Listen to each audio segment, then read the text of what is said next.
This is gonna be weird because I'm so used to playing synchron decks with Doppel Warrior, Junk Converter, and Junk Synchron.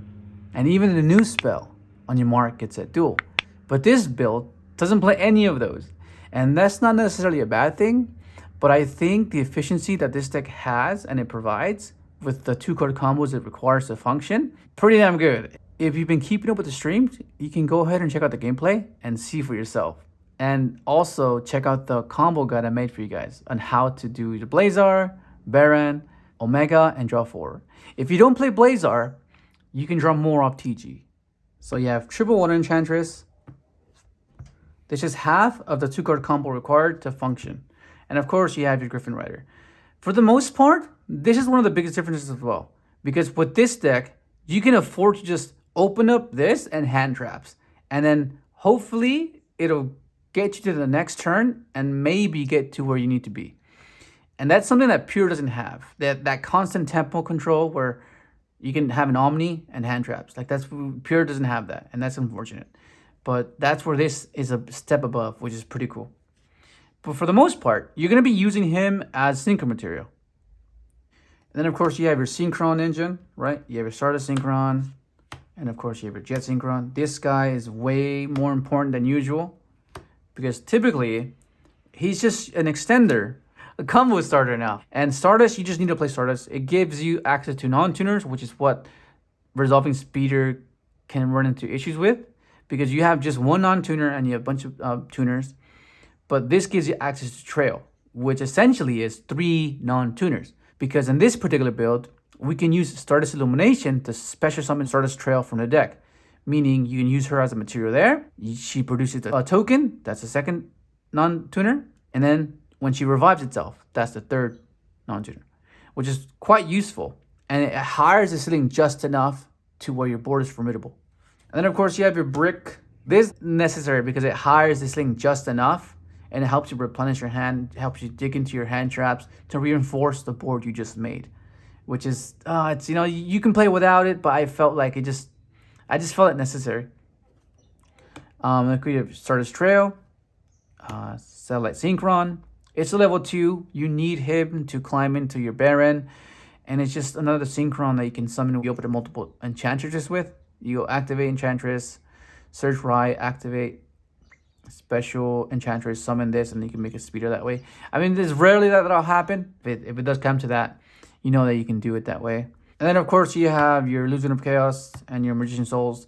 This is just there because you get value off of your Adventure engine, right? When you don't, Draco back is redundant, send your Fateful and draw 2, getting you deeper into hand traps, into the missing cards you might need, you know what I mean? But mainly it's going to be just digging for hand traps or maybe getting you to a tuning that you might not have because sometimes you do open up this in the Adventure engine and you have nothing but hand traps, but you don't have Synchrons. So that's where this comes into play. Send your Draco back, Fateful, hopefully get into a Stardust or a tuning, or overtake or jet, get you to where you need to go. And then of course you have your non-engine. This is your hand trap lineup. Okay, so the hand trap can vary. Everyone has preferences, but this is what I've been trying out online. Yeah, triple Nibiru just because of cash, and then you have triple Ash.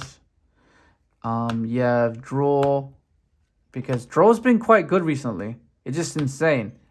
It's kind of oppressing when you have your board and then they try to mold their hand with like searchers. Like if they go Terraforming or Kashtira Field Spell Search and then you draw them, it's like they're forced to play with what they have. They can't mold their hand and try to break your board. That's just so oppressive. And then of course you have the Gamma package. This is something that at first I was not playing, but then the first day of testing I learned that if they ask your Enchantress and you do not have access to rights, you are in trouble. So this is kind of like a pseudo way to help you synchro because most of the time they're going to ash your Enchantress or they'll just wait and ash the Fateful. But like it varies the start time when people just do ash the Enchantress and that's where you just gamma them. And then it's good against Droll as well. On Resolution, they try to draw you, which is kind of annoying. So that's why this is there. And it's not the worst going second against Kashtira. Force the Arise Heart attach and you just gamma them, get rid of that, you know what I mean? It's not the worst, so it's pretty good. And then of course you have finally your triple Imperm. It just really good hand trap for now. And then, of course, you have your spells. These are just insane.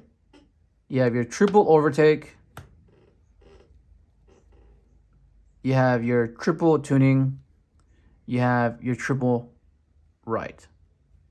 It's like, it's insane, bro. It's insane. And then, of course, you have your one-ups. You have your Fateful Adventure, your Draco back, your Foolish Burial, your Illumination, and your Cult Buy. This is there for Shifter, Droll, basically. Because you know I'm going to Droll. That's like, you need answer for Droll. Yeah, the card count is 45. It's a bit higher, but I felt like there's so many copies of these that you needed to filter it out. You know what I mean? Because otherwise you draw too many rides, you draw too many tunings, too many Stardust, too many jets.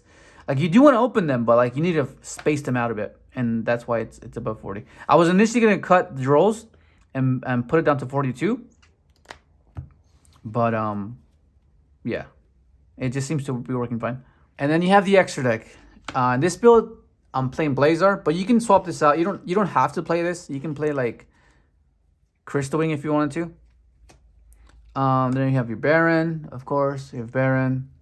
You Satellite Synchron. Your Satellite Warrior. Can you imagine if this was an overtake target for Satellite Synchron? That'd be wild. I mean, it wouldn't be as good, I guess, because then you can't generically make it, but nonetheless, you know, epic. Omega, the new card. That's the whole reason I play this deck, because this card is insane. Like, it just makes that 2-card combo. It's insane. And then you have OG Stardust, because you need him to do this effect to make the Junk Speeder immune. Then you have Yazi for the Mare charge, TG so you can draw. Jet Warrior, Junk Speeder MVP of the deck for sure. Excel Synchron. If you really want to, you can play double speeder as well. You can cut this, play double speeder for the cashier matchup. And then of course you have little guy, Herald. You mainly make him with Enchantress and Jet, which is pretty cool.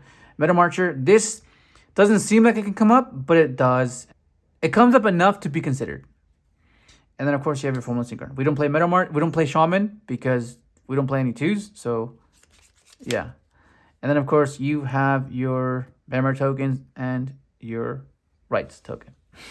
But that's basically gonna be it. Go ahead and check it out. Try it out for yourself. I know the adventure stuff is a bit expensive, but it's gonna get reprinted. So if you can hold off just a little longer, it'll be hopefully more affordable, more easier to access. But so far, this build has been proving itself to be quite a contender. It's quite viable. But yeah, it's pretty wild.